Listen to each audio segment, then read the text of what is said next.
Hi, everyone, and good evening. Welcome to Agenda Alexandria's March program, live from the Lyceum. Tonight, we have a great panel put together, which will be moderated by Rod Kukro. But before we go into the program tonight, we want to thank our presenting sponsors, Simpson Development, the Zebra newspaper, Delray Dave, and the Alexandria City High School Broadcast Club. So with that, I'll turn it over to Rod. Thank you, everyone, for coming tonight. Hey, thank you, Ricardo, and thank you all for being here. It's been a while since we've met in this space. This space, which was actually built for the purpose of having public discussions about issues of the day back in the 19th century. So here we are back at the same place our ancestors were, or maybe our forebears were, where they talked about things that were important to them. And that's something that Agenda Alexandria wants to do every time we have a meeting. Some of you may know we've been around for between, I think, 26 or 27 years now, where we take a look at issues without taking a side. We're often accused of taking a side by both sides, which tells me we're doing something right. So tonight we're going to talk about complete streets. Complete streets has been a controversial subject in the city on and off for several years. And we put together a good panel tonight, and I'll introduce them in a second. I want to give you a little background first on complete streets. So in Alexandria, this may have been something that's only been on the radar screen for 5 or 6 or 7 years. But in fact, as a national trend, it's been around since the early 2000s. And in May 2012, the Transportation Policy Board, which is an adjunct to the Council of Governments, actually put out a complete streets policy for the National Capital Region, which has 24 member governments, includes states, counties, and cities. And over time, now 91% of those local governments have something akin to what we have here at Complete Streets. Let me just tell you the definition that in May 2012, the Transportation Policy Board described what they were doing. They said, complete streets are streets that are safely and adequately accommodates motorized and non-motorized users, including pedestrians, bicyclists, motorists, freight vehicles, emergency vehicles, and transit riders of all ages and abilities. This is not something new just to the DC area. This was something that was engendered by, I would just describe it as a national drive by transportation and urban planners to look at a different way to use roadways. Especially in more densely populated areas like ours is becoming. So that's a little background for how we got here in Alexandria. Of course, we've had some controversial complete street projects. We call them road diets. And the objections have been oftentimes in neighborhoods that felt as if I used to be able to drive from here to there in 15 minutes or 20 minutes, and now it's taking me 28 minutes or 35 minutes, or sometimes with an accident, an hour. And they're rightfully annoyed about that, as anybody would be. But nevertheless, the city of Alexandria has adopted complete streets as a fundamental tool in their toolbox about dealing with pedestrian accidents, automobile accidents, fatalities, and injuries. What's interesting is that the Transportation Policy Board had a workshop in Alexandria in November where they looked at data that had to do with regional fatalities and serious injuries. Even though complete streets has been implemented in most of these jurisdictions since 2005, the amount of fatalities and the amount of injuries, according to statistics by the TPB, has gone up every year. I mean, in 2023, the last data available, there are 394 fatalities, whereas in 2013, there were 261. In terms of serious injuries, there were 2,295 in 2023, which is a marked increase from the previous year. So even though these policies are in place across the region, the ultimate goal of saving lives and preventing fatalities and preventing serious injuries is not being borne out by the data. And we'll talk about that a little bit tonight. So that's my introduction to the topic. And I would ask you all to do a couple things. If you have a phone, please silence it. We do have the ability to ask questions. There are cards that will be passed around. One of our board members here will collect your questions. He will read them for clarity, so your handwriting has to be good. And to make sure that they're sort of not gotcha questions, he will vet them and then hand them to me, and I'll ask those questions after I'm done with the ones I have for the panel. So without going any further, I will like to ask the panel, starting on my far right, to introduce themselves. 2 minutes is all you need, just to tell people who you are and why you're here and why you think about this is an important topic to you. Hi, I'm Dane Lauritsen. I'm a board member of Alexandria, now Northern Virginia Families for Safe Streets. I am here as an advocate and as a resident of Alexandria who wants to see my streets safer, who wants to see my streets more comfortable for bicyclists, for road users, for people who are driving. And Families for Safe Streets is part of how I do that. We are a nonprofit advocacy group who is involved in things like going to the schools and doing safe routes to schools, advocating for safe road designs within Alexandria and across Northern Virginia. And we are a group of residents, crash survivors, people who move about our city. We drive, we bike, and we walk, and we simply we see and have experienced, some of us personally, the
You can get into your advocacy. Just introduce yourself, tell people why you're here and why you care about this. Our next panel is Alexandria. Alexandria Carroll. We are currently live. It should be up. It should be up. I can't hear you. Basically, you guys are on your own. Can you speak loud? Can we figure it out over here? Got it. Okay, I can project, y'all. Okay. Hi, I'm Alex Carroll. I am the City of Alexandria's Complete Streets Program Manager. I am here tonight to talk about Complete Streets because it's my job, first and foremost, but also it's my passion. I've been working on multimodal planning and complete streets for the better part of 10 years, and I also deeply care about safe streets as a resident of Alexandria. So looking forward to the conversation tonight. Thank you. Thank you. Okay, thank you. Copy. Can you hear me?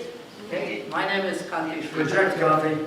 Okay. We got whatever it was you My name is Kanti Shrikant. I am the Executive Director of the Transportation Planning Board. I am also the Deputy Executive Director of the Council of Governments. And I am here today because Raj told me that on this evening, if I came to Alexandria and accepted his invitation. I would meet 75 of the smartest and nicest people. That is part of it.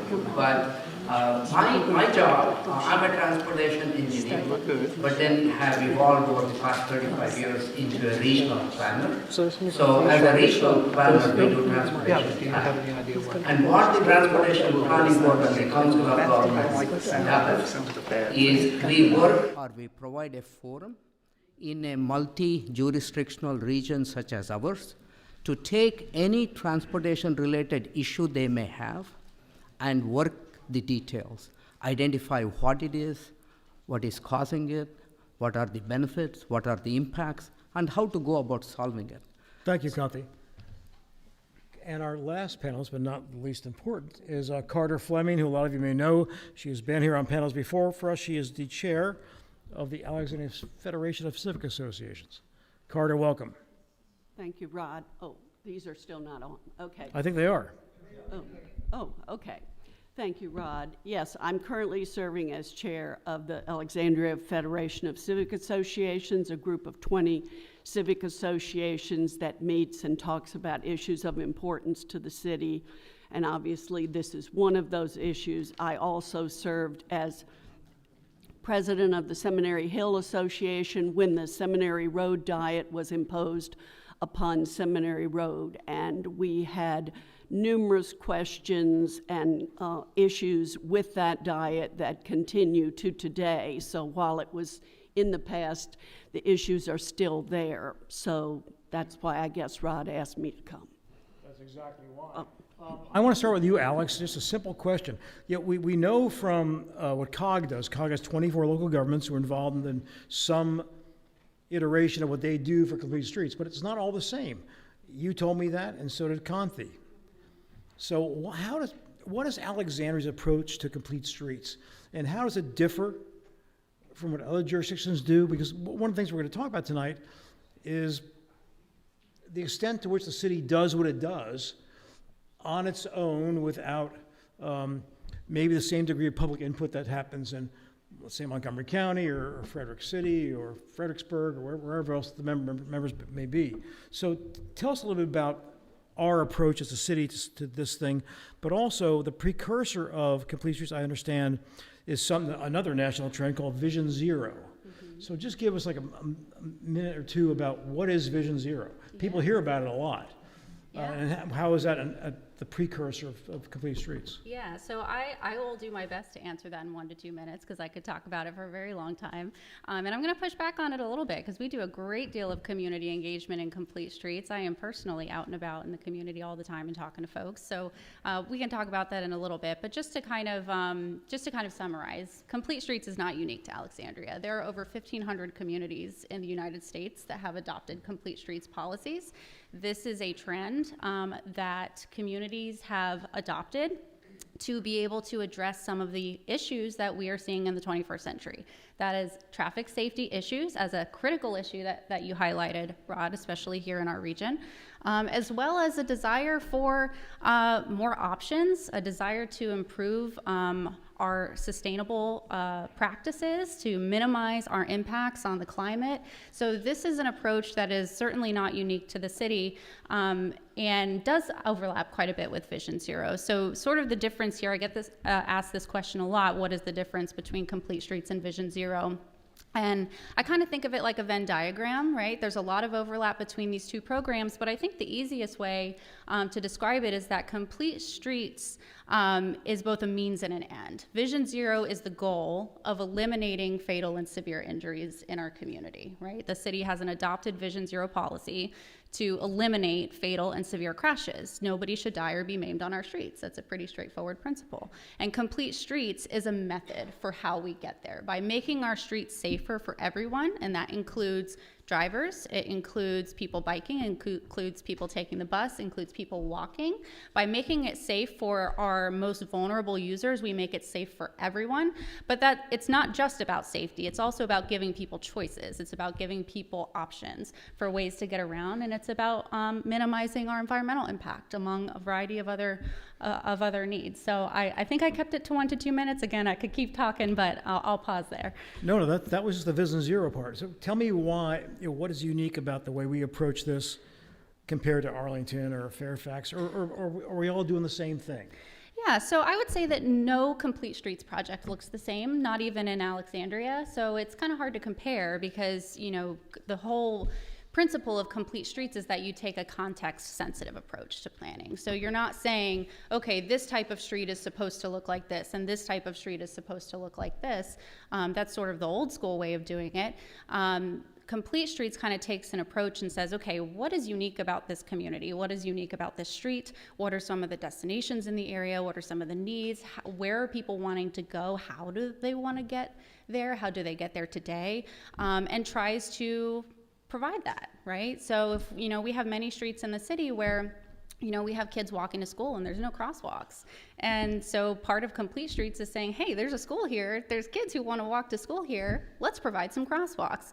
That may look different on another street. There may be another street that has plenty of crosswalks, but maybe doesn't have any sort of bicycle infrastructure, and that's a key biking route, right? So then it's looking at, okay, well, how do we fill this need? It's also looking at how do we improve access to transit, So it's really taking a comprehensive look at our streets and trying to provide what's missing, and trying to fill those gaps. And so, taking a context-sensitive approach sort of innately means that not every project looks the same. So it's not a cookie-cutter approach by any means. I would say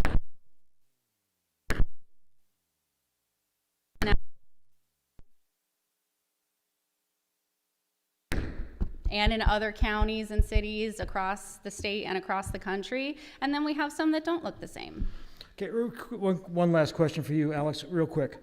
When you decide to do something to implement your Complete Streets vision, is it done primarily by your staff and by engineers look at the city street structure and saying, got to do something here and there, or are you responding to, as you said, a crosswalk needed by a school? I mean, how much of what you do is driven by citizen demand versus just your own sort of dedication to this concept?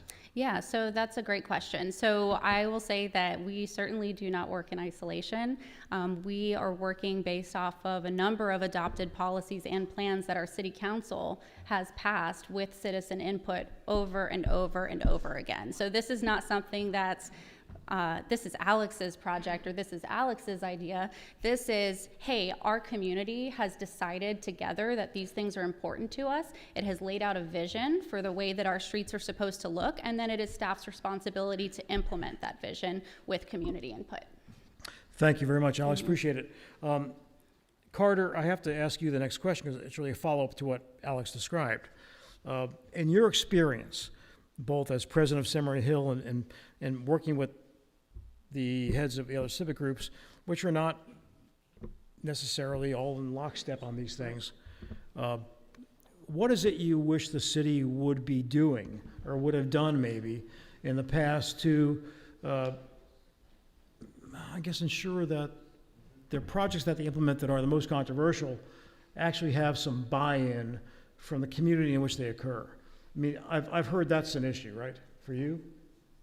Well, yes, for me. I'm talking about you and the Federation. The others, because I would say when you talk about, talking about context and all, the context of Seminary Road, for example, which was one of the earlier, I would say, projects on Complete Streets, there was no outcry from residents that we want a road diet on a major road in our city. We advocated as Seminary Hill Association for, like Alex is saying, better crosswalks with hawk signs. We agreed and supported the speed reduction on Seminary Road. All of these things we supported. We did not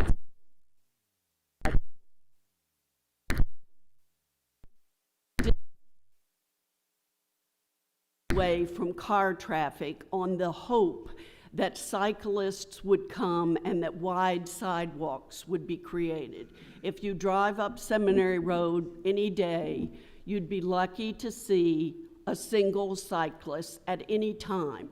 The sidewalks are the same, as you know. They are not wider, they are not safer. In fact, the one sidewalk that was created that we were assured would be funded by the state is still plastic cones in what was a traffic lane of Seminary Road that walkers are supposed to use and feel safer than they would feel on a regular sidewalk.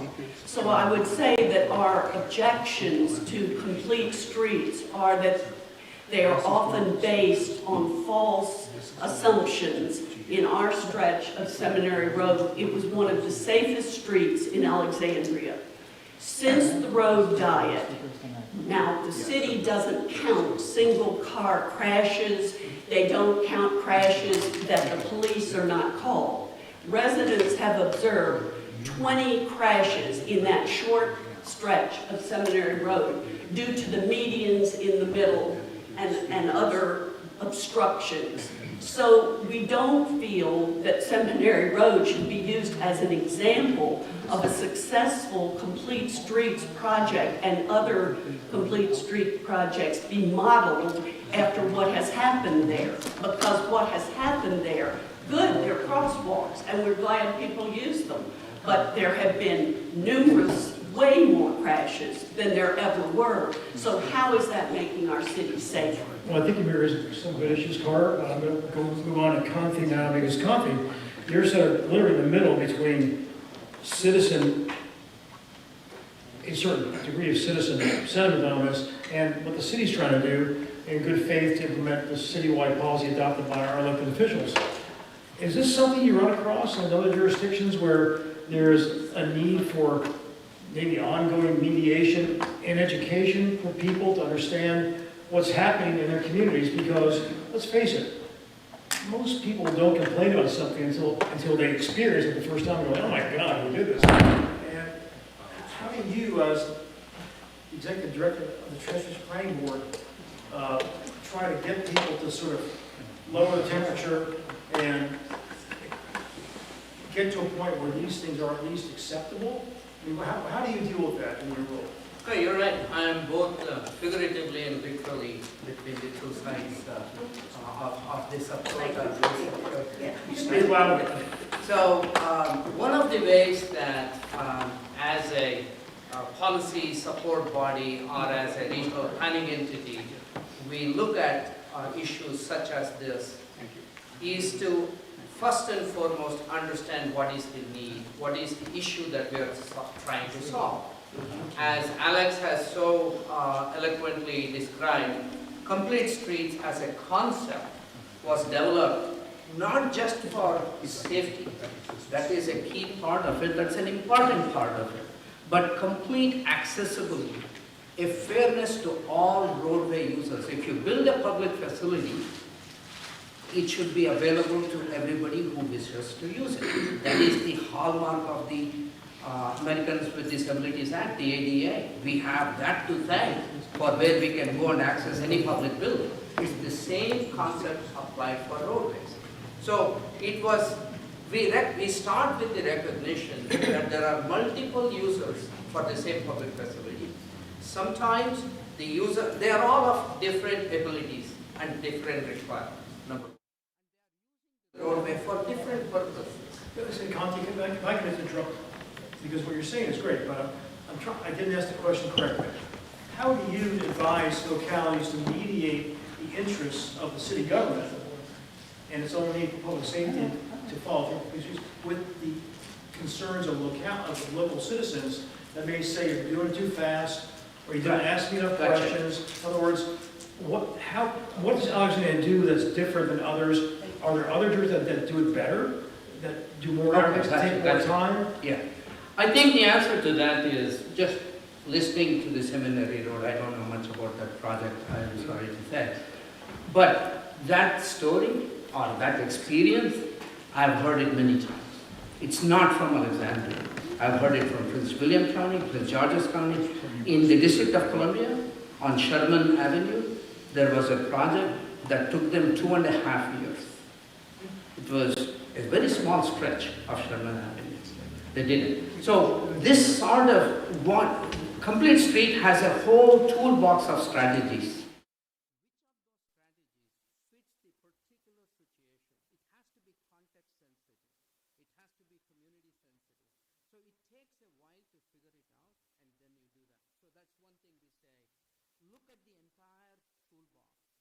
And work with the community, work with your purpose and need. You start with a purpose and need statement. You start with that.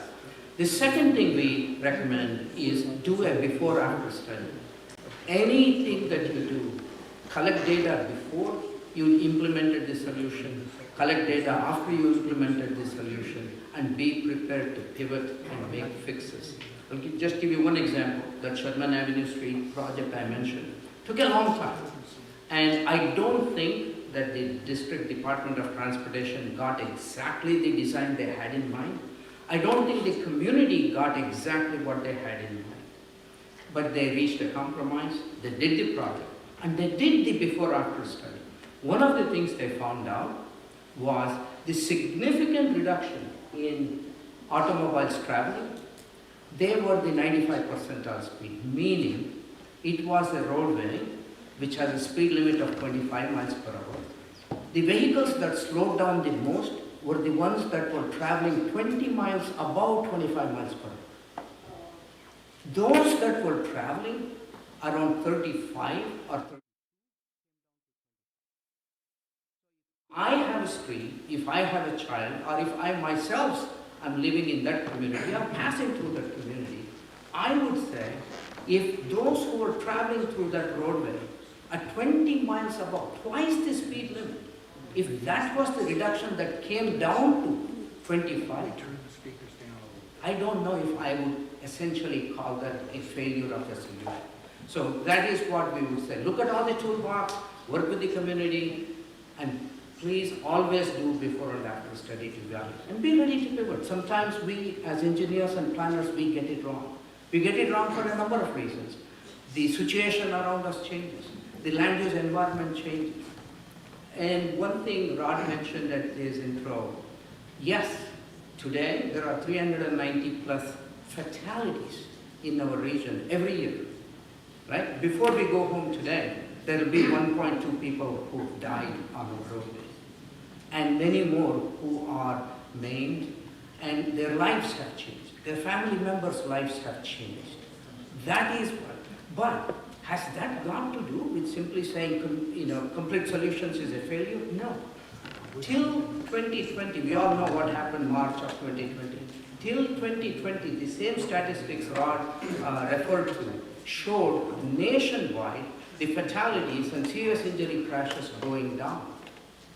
Starting March of 2020, it completely reversed. All of us have changed in our behavior.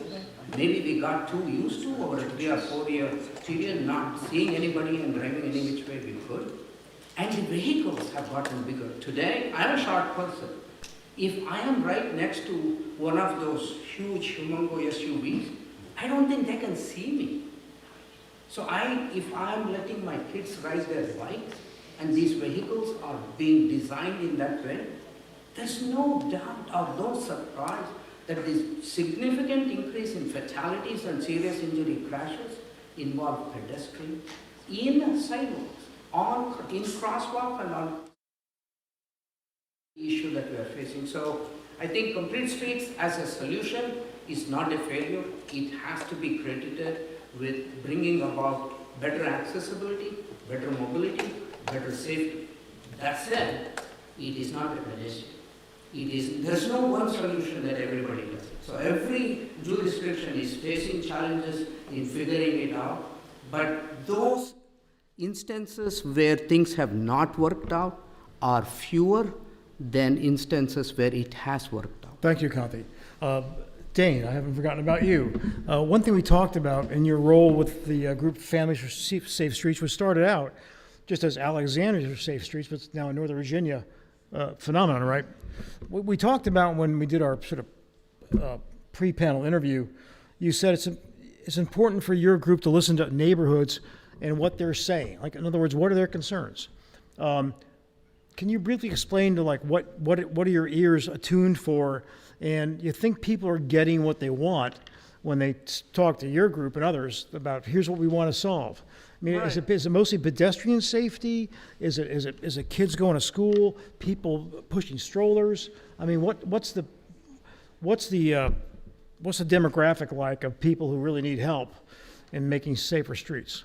So I think we started out as predominantly pedestrian safety focused, but I don't, like with a lot of this stuff, what makes pedestrians safer, what makes bicyclists safer, what makes drivers safer, all comes together to make the streets safer.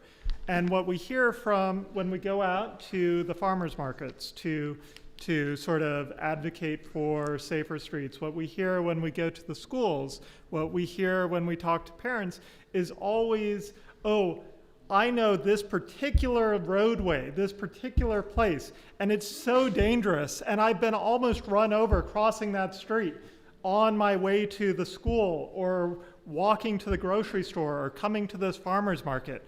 We hear that from so many people when we're out meeting with the community members, when we're out trying to figure out how to make the streets safer, how to coordinate safe walks to school, how to make it so that people can walk or bike to downtown or to the farmer's market or to the Mount Vernon Trail. We'll hear about Slater's Lane. We'll hear about Duke Street. We'll hear about Mount Vernon, North Mount Vernon. And so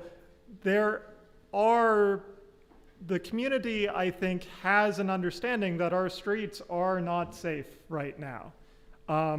And they have personal experience when they're walking to their car, when they're driving, when they're turning, when they are biking, wherever they happen to be on the streets, they have personal experience with almost being in a crash. And so when we are out and about, and one of the ways we tailor where we are asking the city to take looks is we hear the community talk about where they have almost been hit by a car, where they have almost been crashed into, where they have run across the crosswalk because they see a car and they notice it's not coming, or where they have put on the braked hard or put on the gas to avoid a crash when they're driving or when they're on a bike.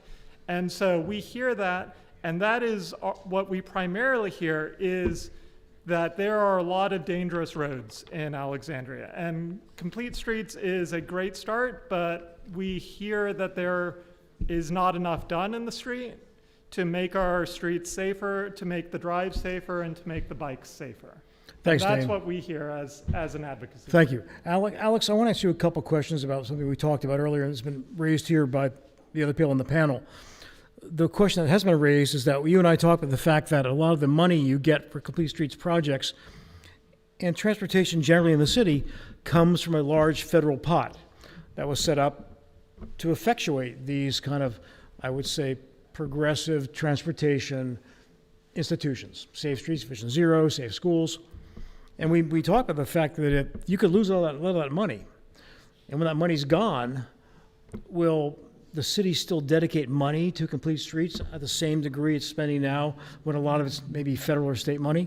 That's the first question. The other question is, you and I talked about metrics, and I talked about metrics with each of the other, your fellow panelists, is how do you know if this is working? I mean, we just saw the data that was released in November at the city's own meeting where we showed fatalities are still up, injuries are still up. I mean, they may have been up maybe more had it not been for Complete Streets, but the thing is, we're not going down. Vision Zero is not really on the horizon right now because you still have a lot of people driving. And the last thing I'm going to throw in the mix here for any of you to talk about is the city has a population of about 160,000 people, right, give or take? And we're adding people every year. The city has a density drive. The former mayor said we want to be at 250,000 people in 2030, which is not that far away now. And one thing that has become clear from city data is that when people move to the city, even if they move to a condo or an apartment, they bring at least one car. If they buy a single-family home, it's a McMansion, they may have 2 or 3 cars. So we're adding cars all the time to the city roads. At the same time, we're limiting the amount of lanes on the roads that can carry cars. So it's almost like you're sort of working across purposes with the actual things people desire to have, which is they still like their cars. And I'm sure you get a lot of complaints about that. So those are 3 big issues. Metrics, so addition of cars on the road, and also how do you know if it's actually working? Yeah, so hopefully everybody can hear me. I'll do my best to answer all of those. Your mic's on. So the first question, I think, was about funding, right? So the city's Complete Streets, Safe Routes to School, Vision Zero programs are funded by a combination of local, regional, state, and federal money.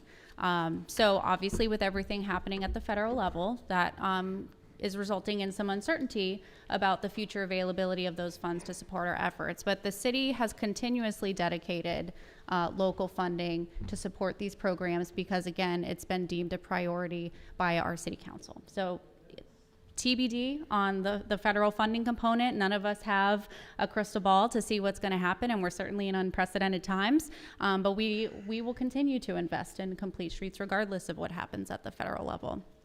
Your second question was about metrics, and Conti spoke of this as well. That is incredibly important. We have to continue evaluating everything that we do to make sure that we're headed in the right direction. So we do that on a project-by-project basis. So for every project that we do, we collect before and after data to see, hey, we did this thing. What was the impact? You know, did people slow down? Did the number of vehicles driving on the street decrease? Did they cut to neighborhood streets? You know, did we reduce the crossing distance for pedestrians? Did we see a decline in crashes? Did we see a decline in near misses? You know, so these are all things that we're looking at on a project-by-project basis. We are also doing a holistic citywide evaluation of metrics, particularly crashes, every single year as part of our Vision Zero program. We have a monitoring program as part of that and produce an annual report. And I actually do want to clarify something. Can I interrupt you for a second? Sorry. What would happen if your metrics told you that we've had this thing going on for 3 or 4 years and it's not working? Yeah, great question. Would you Great question. Tweaks. You know, it happens. You know, I'm not going to say it never happens. I think when we did the King Street Road Diet a number of years ago, we projected that traffic was going to perform at a certain level, and then when the project was implemented, it didn't. And so we said, hey, what happened here? Let's go ahead and fix some things, and we did. You know, it ended up being something with the signal timing that ended up resulting in a little bit more traffic congestion than what we had modeled, and we fixed it. You know, so yeah, we are very responsive to those things. But I do want to clarify something earlier that you said, Rod, about, you know, regional crash trends. I would say that Alexandria has bucked that trend.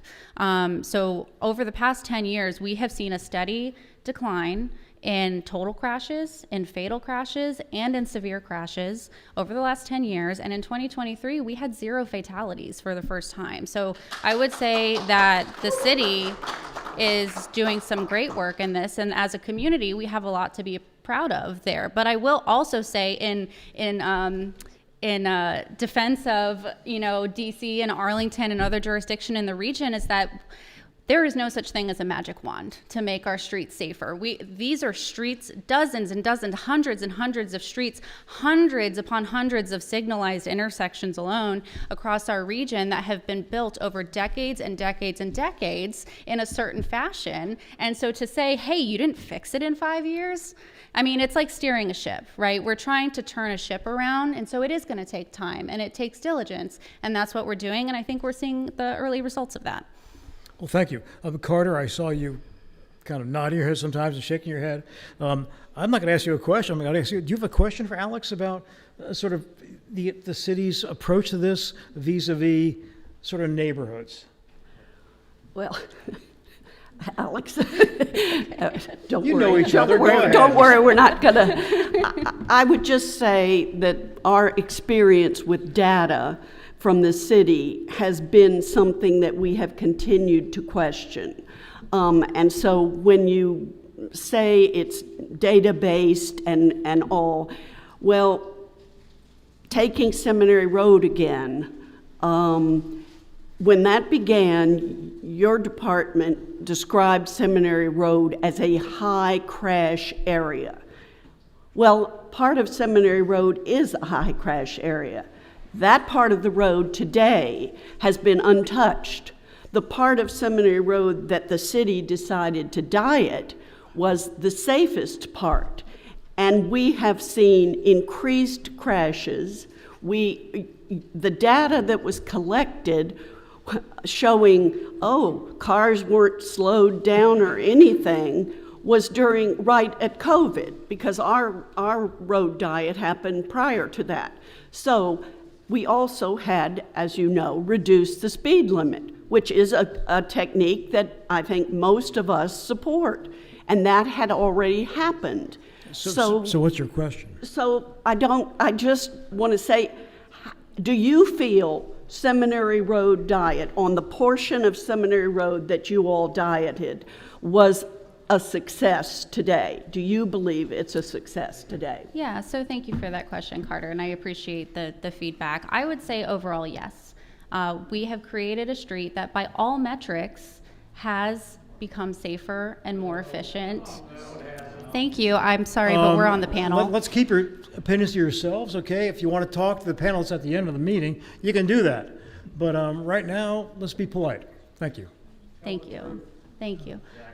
So we use all of the data that's available to us that is according to all best practices. We use Virginia Department of Transportation crash data. And you mentioned before that we don't count crashes that are below a certain threshold. That is absolutely correct. That's not just in Alexandria, that's not just our department, that's the entire state. That's the definition of a reportable crash according to the Virginia State Highway Patrol. So a reportable crash is a crash that either results in injuries or results in a certain amount of property damage, right? And so those typically are not accounted for. And so that is a fair assessment, but those are also really hard to measure because they're not reported. A lot of times they happen and there's no report. So we have to go off of the reports that are available to us, and those are the crashes that are reported to the Virginia DMV. And so by all of those metrics, yes, crashes have gone down. Speeds have gone down, travel times have gone down, vehicle volumes have gone down, cut-through traffic has not occurred. So by all of the metrics that we do have available based on the data that we collected, I would say that yes. I feel like we're getting down a rabbit hole with Seminary Road, and I want to pull us back out of that because we're here to talk about complete streets, we're not here to talk about Seminary Road. And complete streets is so much more than Seminary Road, and it's so much more than just one road diet or about one bike lane. We have so many projects that we are doing around this community that benefit everybody. So if you've ever crossed a street and had a curb ramp to use, you're welcome. That's complete streets. If you've ever used a crosswalk, that's complete streets. If you've ever used a turn lane, that's complete streets. If you've ever gotten on a bus, that's complete streets. So it's all of these things that are part of this program, and I understand that there are certain projects that can sometimes be controversial in the community, and it's okay that not everybody agrees, but I do also want to kind of take us back to talk about this as a whole and how it can benefit our community in general. Alex, I thank you for your comments, and I understand them, and the holistic idea of, as I mentioned when I did my opening remarks, it's about cars, bikes, pedestrians, vehicles for commercial use, emergency vehicles, but in Alexandria, the contra has been about, my God, I was driving on a road 10 years ago that had 2 lanes, now it's got 1 lane. Mm-hmm. And now my time is longer because more people now live in the city, so there are more cars I'm dealing with, and the commuters are still coming through to Fairfax County and Arlington, and what am I getting out of it? And so that's kind of the attitude. Mm-hmm. By the way, these questions you all submitted are terrific. I've got like 30 questions. I'm going to try to lump them into like categories. One is, so before complete streets, it was up to the police entirely to kind of figure out how to make sure that the streets were safe, right? Speed limits were enforced. People got tickets for making illegal turns. How much do you rely upon the police? And Conti, you can talk about this maybe in terms of the region, to be partners in this, or actually active enforcers, because it's funny. I know some people in the audience here are avid bikers, and I know some people are avid drivers, and I've got multiple questions from both sides saying, what about the drivers who run stoplights? And then what about the bicyclists who run stop signs? I mean, this is part of the parochial concerns that people have, and they drill down and direct that at complete streets as being the fault.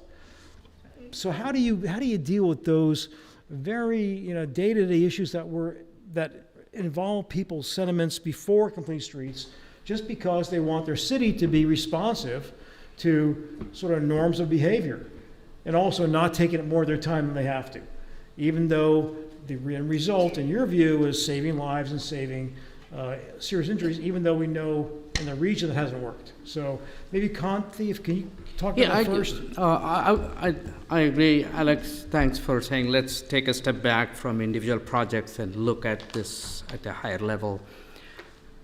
One way to approach this would be to recognize Complete Streets is a concept that is focused on infrastructure. How is the infrastructure designed and built, and how it is operated on? Street safety campaign is about behavior of the road users. The road users could be a driver, it could be a pedestrian. So the enforcement part that Rod you talked about is focused on driver behavior or the pedestrian behavior. There are places in this country where the instructions for pedestrians are now being painted on the sidewalk, on the floor, because they are going like this with their cell phone, right? It is no longer on the sign. It's sad, but that is what's happening, right? So is that a design? So I think if we start with there, Complete Streets about infrastructure, so design. How is it designed? Is this the best design? And that design has to be informed by what are all the users, who are all the users you are trying to accommodate. Sometimes you have a high capacity transit station that I can access. Rod, your point, there are more people in Alexandria now than 10 years ago, and there are more cars and more cars on the road. The transit investment in our region, Alexandria, Arlington, the metro system, today is valued at $100 billion. That is a huge investment and a huge asset. We should really be looking for ways to fully utilize it. That doesn't mean we should all get rid of our car. I drove here today, right? So I'm not saying that we should all get rid of our cars, but we have to understand there are different modes. So when you have such a transit system, and if you can't access it because there is no safe sidewalk, or there is not well-lit roadways, or if you can't bike to it without being fear of running over by a vehicle, then you are underutilizing a $100 billion asset. The benefits of environmental and all of those other things separate, right? So I think that is how I would suggest we approach that. What is enforceable piece, and enforcement is critical. Yeah, You're right. but Conti, that's what I wanted to ask you about specifically. How much do you depend upon or demand that local police forces sort of do an even-handed enforcement of all traffic laws?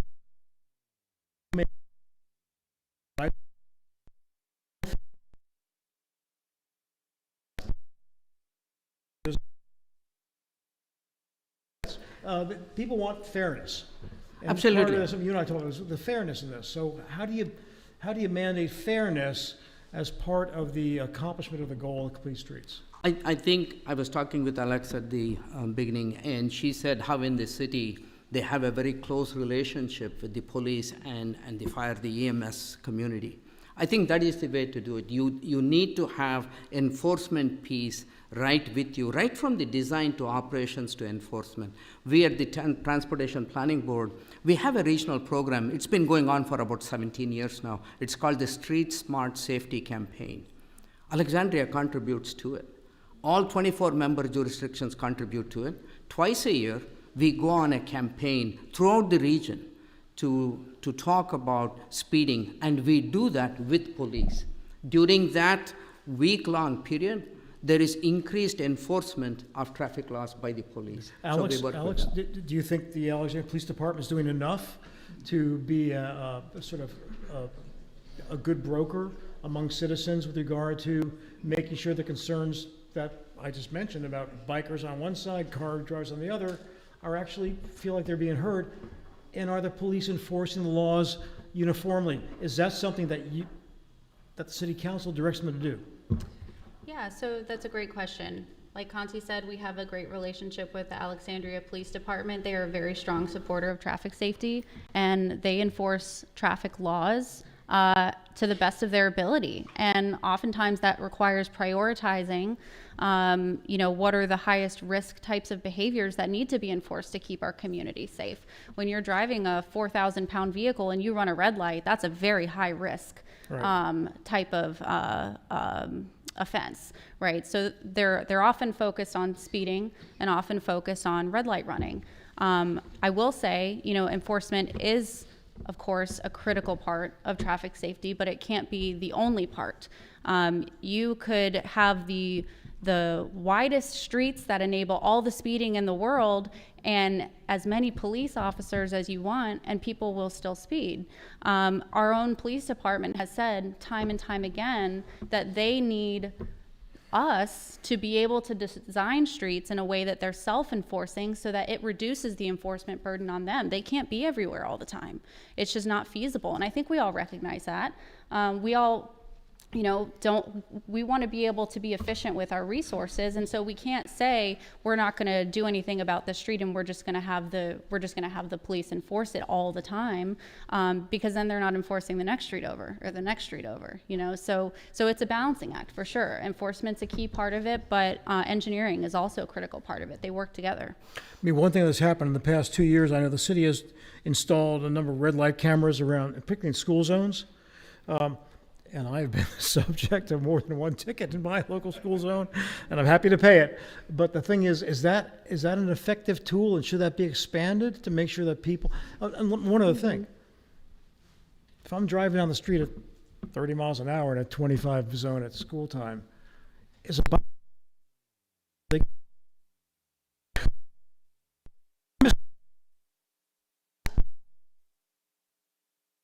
Not red light cameras in school zones. We do have a number of red light cameras in the city, but the ones that are particularly in school zones are speed cameras. You have to be going more than 10 miles over the posted speed limit to be able to be eligible for a ticket to, basically get a citation. That may be the best piece of information you impart tonight. I know, and I kind of regret it, but it is public information. You got 10 miles over, okay. So. But they are effective. They are proven to be effective. They've been deployed in a lot of communities across the United States. There's been a lot of studies done in other communities around the country and in Alexandria to show that they do result in a reduction in So speeding. why aren't they part of a standard road diet technology? It's not all about road diets. I mean, we have school zones that are already one lane Forget in school each zones. Let's just direction. say you're on a road diet street. Okay. And you want to cut it down to 35, Yeah. 25. Yeah, I mean, it would be great. These speed cameras don't exist in the road diet areas, and wouldn't that be a way to? Yeah, they could be, except state law only allows speed cameras to be installed in certain locations, namely school zones and then high crash segments that are connected to school zones. At least that's the law in Virginia. So if you want to see speed cameras deployed elsewhere, contact your representative, because we have been advocating at the local level to be able to have additional speed camera authority. But right now it is very limited where we can put them. We have gotten requests for other areas that people say, hey, people are speeding on my street. Can you put in a camera? And we say, I'm sorry, it doesn't meet the criteria that's set by the state. So, Say, Dane, let me ask you a question about your organization and generally groups that are allied with your point of view. Is there any place where your interests can come together with those of, I would say, critics of road diets, safe streets, whatever you want to, and sort of try to get to a point where you have some accommodation and understanding, and when maybe where you decide there are some issues where you work together and go to the city council and say, you got to change this thing to make us all a little happier. I mean, what my own observation in the past couple of years is that you have people on both sides of this concern on this issue talking past each other. And I don't think that's a good way to do public policy generally, but that's one reason we have you here tonight and probably Carter here. I mean, is there a way to get people more in tune with the way other people think about these issues? So I would say the speed cameras are a good example.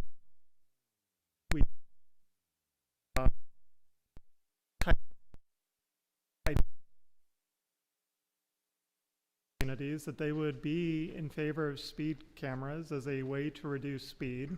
Speed is a significant factor in the severity of crashes, probably the biggest factor outside of vehicle size, and maybe coterminous with vehicle size.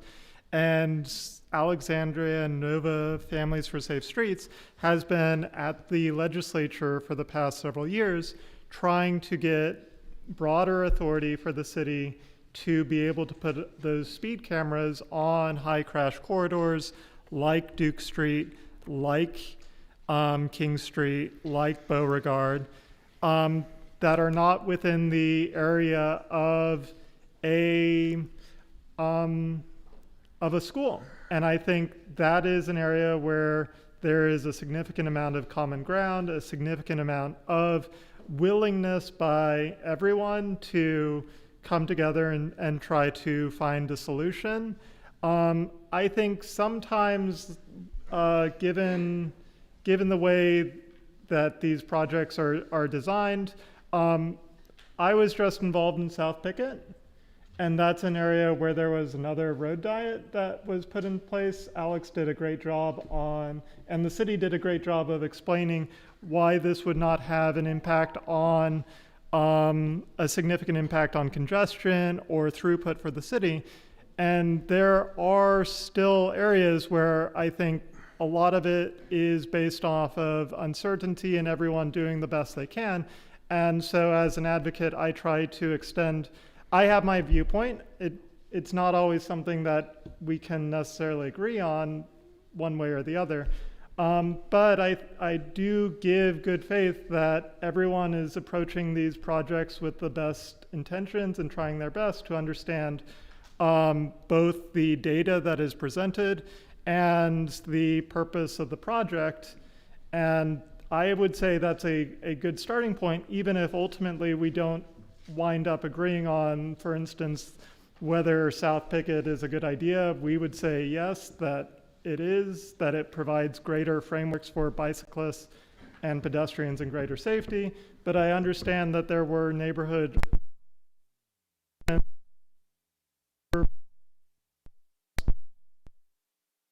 yet presented. Okay, thanks, Dane. Carter, let me ask you two questions. One is, would speed cameras in the road diet areas you're concerned about help from your point of view? Or is it simply that you're trying to move traffic as fast as possible through a place where you once had 2 lanes and they have 1 lane? That's one issue. And the other is, and there was a question about this, Arlington County is a little ahead of us. They're implementing traffic circles, not just in areas that are high traffic areas like Pickett or Seminary, but just in resident neighborhoods. They're replacing local intersections with, and you may have seen this in Arlington or other parts of Virginia or the United States, traffic circles to slow traffic. I mean, would that be a tool that would, in your view, help accomplish that? Or is your point of view that let's just get the traffic through as fast as possible and give us back our 2 lanes? I mean, where are we going here from your point of view? From my point of view, and I think the point of view of most civic associations, it is not to get traffic to go through as fast as they can. We supported and continue to support enforcement. I'm sure most of our groups would support speed cameras if it were allowed. Like Alex says, it is not currently allowed. So, and roundabouts, I think in certain situations, are perfectly fine as a good tool to slow traffic. The point is that taking away travel lanes from cars really doesn't achieve what you're trying to achieve. What it achieves is drivers get madder.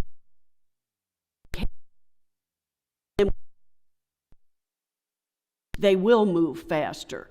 So I think if we thought about, better ways than taking away lanes on major roads. Now, there's some roads that the residents would like dieted and all of that. That's fine. But we in Alexandria don't have that many large arterial roads. And those are the roads that are being targeted to have lanes taken away from them. And I think that is a mistaken way of traffic control and all. I think you just need to think about other ways, but Pickett Street, for example, with all those car dealerships along there, why are we doing that road diet there? And Well, let's ask Alex a question. Alex, how do you decide what's the next implementation of a road diet? I mean, what Yeah. do you look at? I Yeah. mean, what's your metric that tells you we have to do something here as opposed to somewhere else? Yeah, and I would say, first of all, that we don't say where are we going to do our next road diet. We say where are we going to make improvements on our next corridor, right? And we're guided by our adopted city plans with that. So our Alexandria Mobility Plan, for example, has a proposed bicycle network that we are charged with implementing. It has goals for providing a safe, comfortable, and connected pedestrian network. We're also guided by crash data. So we're looking at areas where are we seeing the most crashes and what can we do about it. So South Pickett Street was a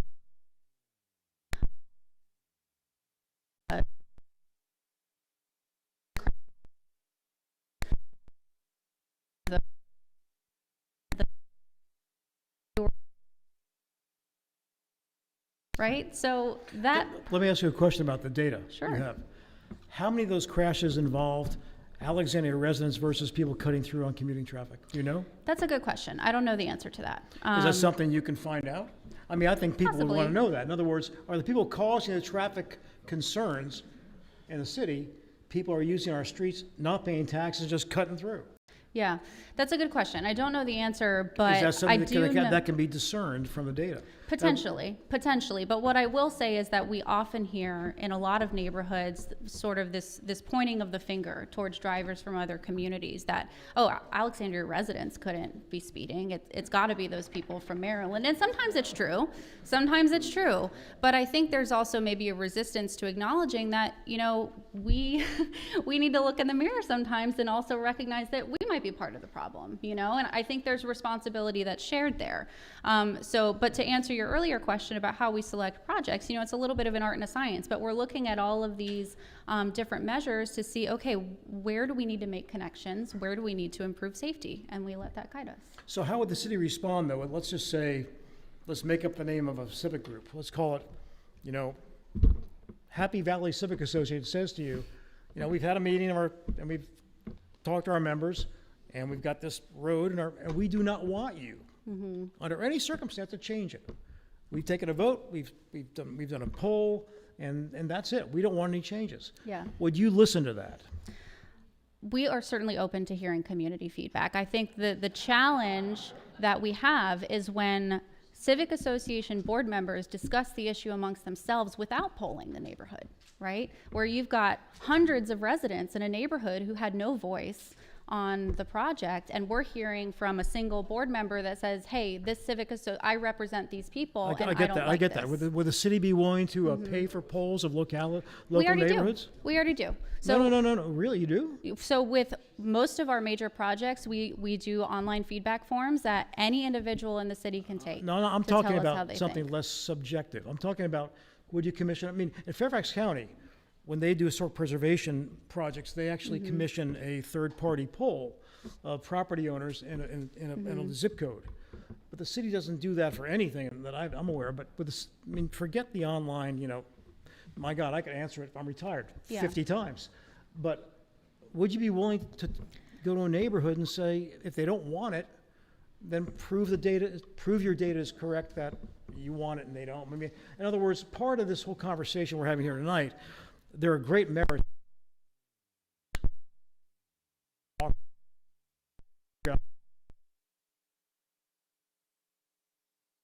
City that they're willing to say to a neighborhood, if you don't want this, okay, we'll lay off. I mean, is the city willing to go that far to be a representative government to say, we'll listen to you? Yeah, absolutely. But I will say that community engagement is one part of the process. It is a consideration. It is not the consideration, right? So we have a responsibility to ensure the safety of the traveling public. And so we are guided by data. We are guided by best practices. We're guided by research, right? These are all things that help drive our decision making, and community engagement is a part of that.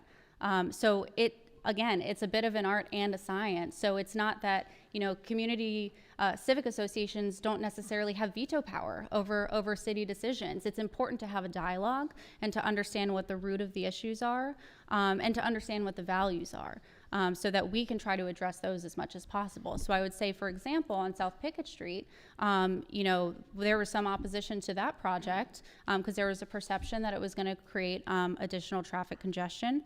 But when we asked people what they care about, they said they want to see safer pedestrian access and safer speeds. And so I think sometimes there's a disconnect between what people say they want and the tools that are often required to get them what they want. Okay, that makes sense. Carter, you're looking at me like you want to say something. Well, I would just say that I think most citizens of Alexandria would like to see an integrated, comprehensive bike network, for example. We don't see that. Maybe you see it in your plans, but when you put a bike lane that is hardly used and it ends in between two lanes of traffic, and that is a safety measure, and the Holmes Run bike trail, which was flooded out in 2018, is still not used, not able to be used by the citizens. So when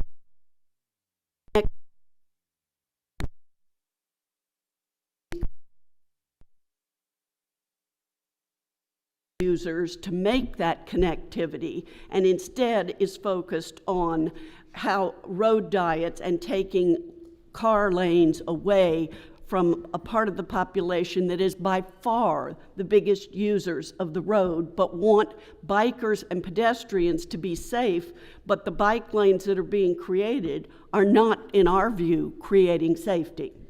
I agree with a lot of what you said, right? I wanna No, I'm sorry. I actually want to add on to that. So I agree with a lot of what you said. We do not have a connected bicycle network, and it is not usable for most people, and that is what we're trying to fix. We can't wave a magic wand and make that network happen overnight. It happens incrementally from project to project. It's building these connections upon each other to be able to create a connected bike network. It's a long-term vision that we're working towards. We're not just looking 5 years into the future, we're looking 10 to 20 years into the future so that the people who come after us inherit something that is better for them than what it is for us. Well, I've got a question about that. Two questions that came in just now.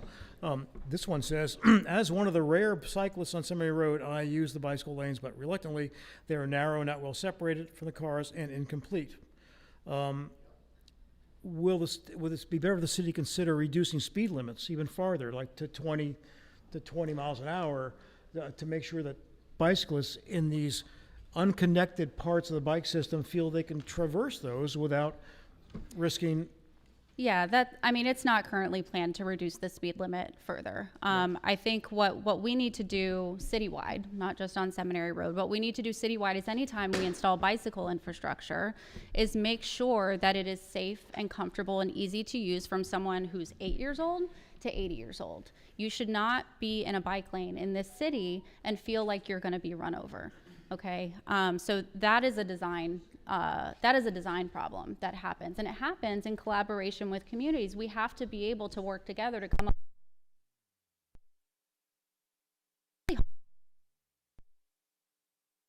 We have a very constrained environment, and we have to work within those constraints. We're not widening roads here in the city. It's like we're not mowing down Old Town to widen roads. So we have to work within the constraints that we have, which often means getting creative. It often means making trade-offs, and it requires a balance.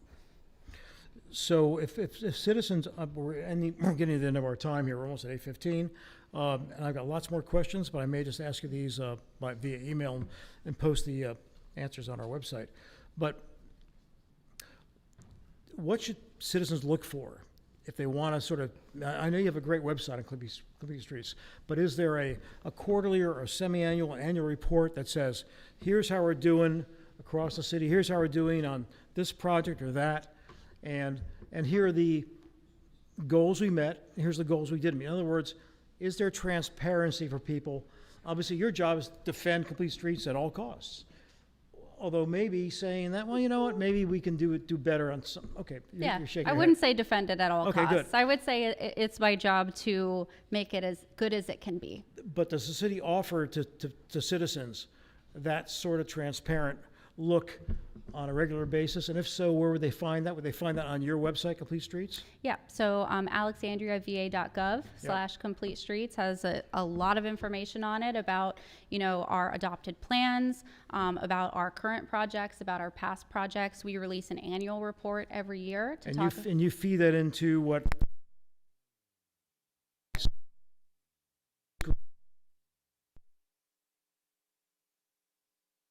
You have a similar reporting regime, I guess, right? Yep. Okay. Good. Just as we wrap up, Dane, any last thoughts? Anything you want the city to do to make this sort of more of a congenial adoption of this sort of new urbanism? And then same question for you, Carter. So I would say, I think in a lot of respects, we are operating under constraints, and I recognize that the city is frequently operating within sort of a built environment that can be difficult to adjust.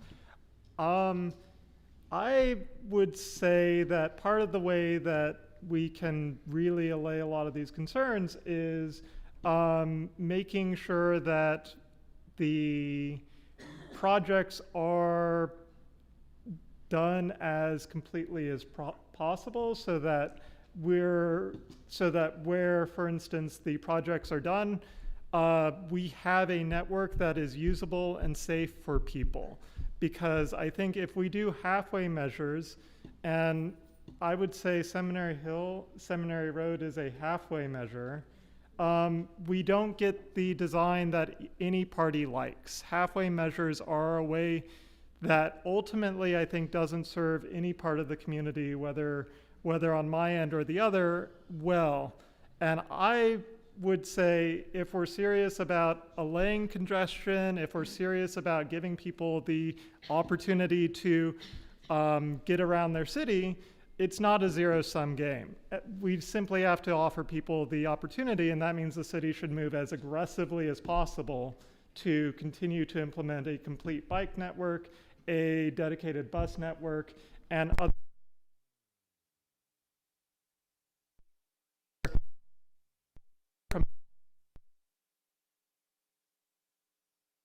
I can choose metro, I can choose bus, I can choose scooter, and none of it ultimately matters because I can get from point A to point B easily with no significant cost and good reliability.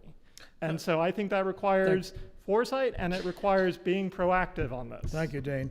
Carter, you'll get the last word. How do you respond to that sort of idea that how do we get to a point where there's a little more comedy, not comedy, but comity as we discuss this issue and arrive at a place where people can understand what's happening and maybe live with it? I'm just going to say this about Complete Streets, because I do not like losing a lane that I used to drive on. I just travel at a different time of day. I mean, just don't go when the traffic's there. Well, luckily, you and I have that luxury, but many people do not, and they're the ones caught in the traffic jams that supposedly were not going to happen, but do when you take away a lane, and we wait for the cleverly titled Duke Street in Motion to begin, because most of us believe that Duke Street will not be in motion when car lanes are obstructed on a major east-west road in the city. So I agree with Dane in that, not to bring up Seminary Road because there are other things, but it is not working. It is a halfway measure. What is the full measure? I don't know. That's not my job. But what I observe is it hasn't increased the cyclist. It hasn't expanded sidewalks. It hasn't done any of those things that residents were promised, other than some good crosswalks with hawk lights, and we were all in favor of that, and the speed reduction. So I think we're closer to, a compromise position, but just putting Complete Streets on any road, to me, is not. I want to thank all four of our panelists. Let's give them a hand.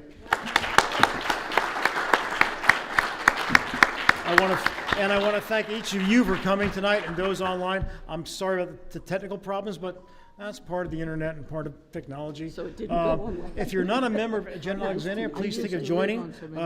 When we meet here, it's not for free. We pay $500 a month to be in this place. And therefore, we need memberships to help us be able to have public meetings. So think about it. If you can afford it, it'd be great to have you as a member.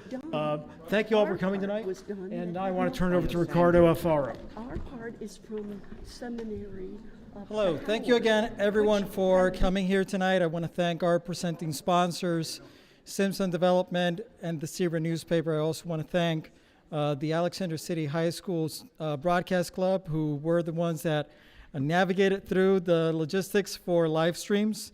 I do want to give a few heads up of upcoming programs. So first of all, our next program next month will be virtual. It will not be in person.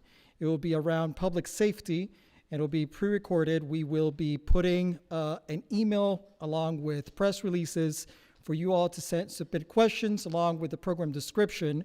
Our next in-person program will be in May, and that program will be about elections in the Commonwealth. Not only are we going to talk about elections, but we also are going to have our own election.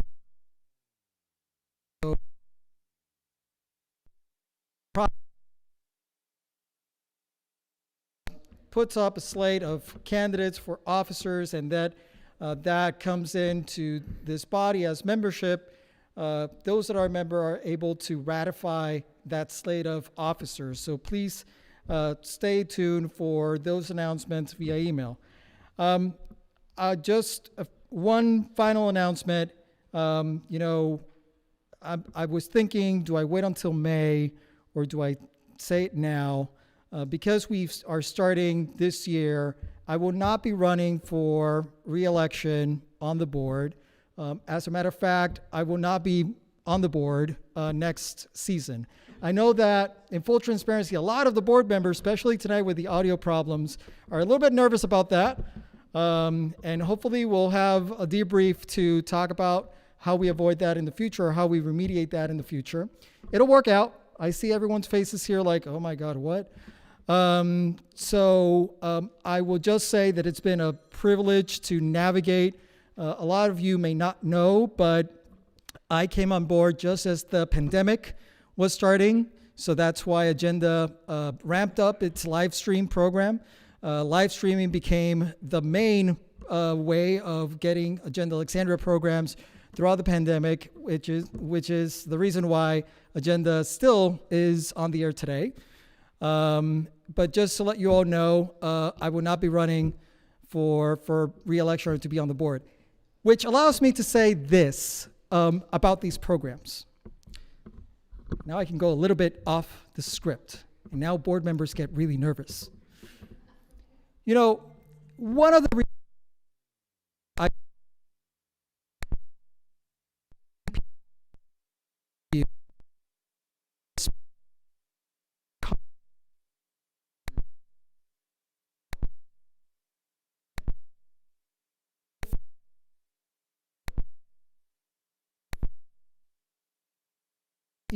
in this same auditorium a year ago, we had an incident where it became a yelling match with the city manager.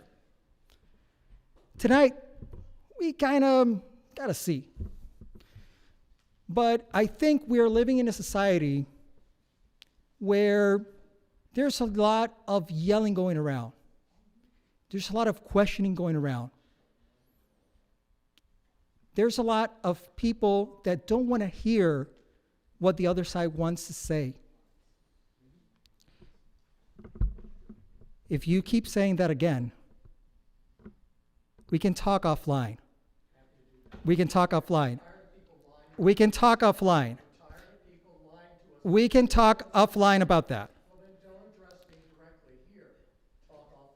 We can talk offline, but I'm saying in general, because the reaction was not from you, but you just now started to say it vocally. If you want to post things on your private Facebook group, that's one thing.